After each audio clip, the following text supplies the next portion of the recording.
Hi, hello. My name is Adriane. I used to live at No.5 Blair Road. My grandmother has lived here, her family, my aunties and my dad, they all grew up here. So that was pre-war, maybe 1930s. Yeah, so I was born in 1975. And so I kind of stayed here when I was a toddler. Grandma looked after the grandson kind of thing. Until maybe like primary school, then I shifted out. And every weekend I'll still come back.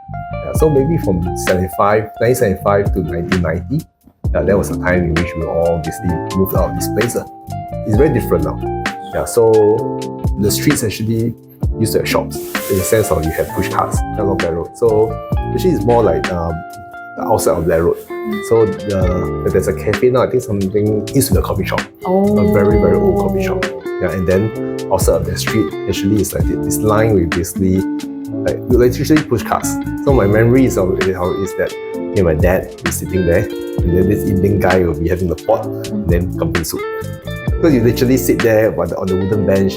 So this is how it was like. So like imagine this, what I told you about. Yeah, that's the push carts. I'll be sitting like in front, looking at the store, and then the pot will be here. So the kambing stall look like that? Kambing soup is more like that. This is kambing one more like that? Yeah, but then everywhere you go in Singapore will be like that. Most of this actually look exactly as what it was. More nicely painted, birds basically sometimes like drop seeds. So you have plants and trees growing out of people's houses. So like my house had a tree growing in the so-called backyard. But our backyard is on the second floor. So we have a humongous tree actually growing out of the wall. Yeah. So there's this tree there in the backyard. Then my neighbor across the road has a tree growing out the side of his house. Yeah, so and these are not small trees, these are like massive big trees. So then, one more thing is there were bats.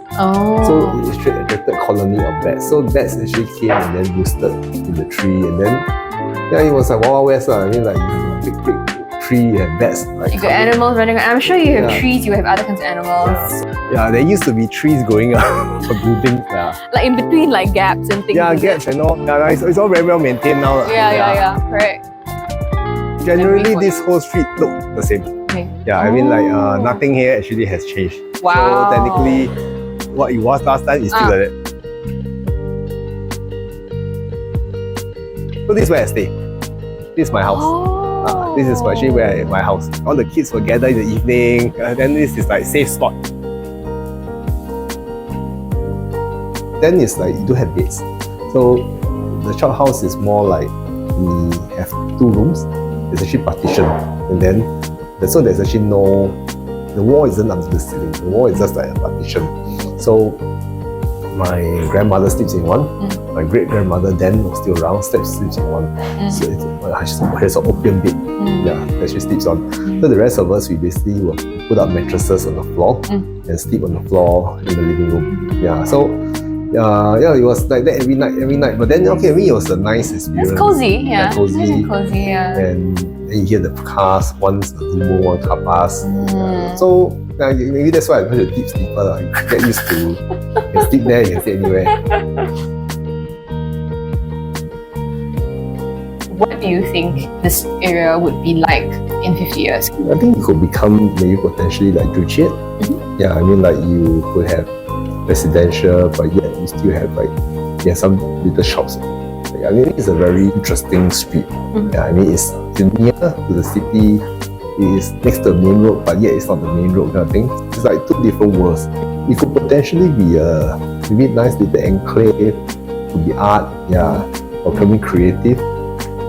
I don't see so much of commercial like cafes and restaurants, but maybe something more of a creative kind of like a hideaway, maybe a photo studio somewhere, somebody doing painting, delving more like towards the arts. I think it's nice because the neighborhood itself is like so quiet, right?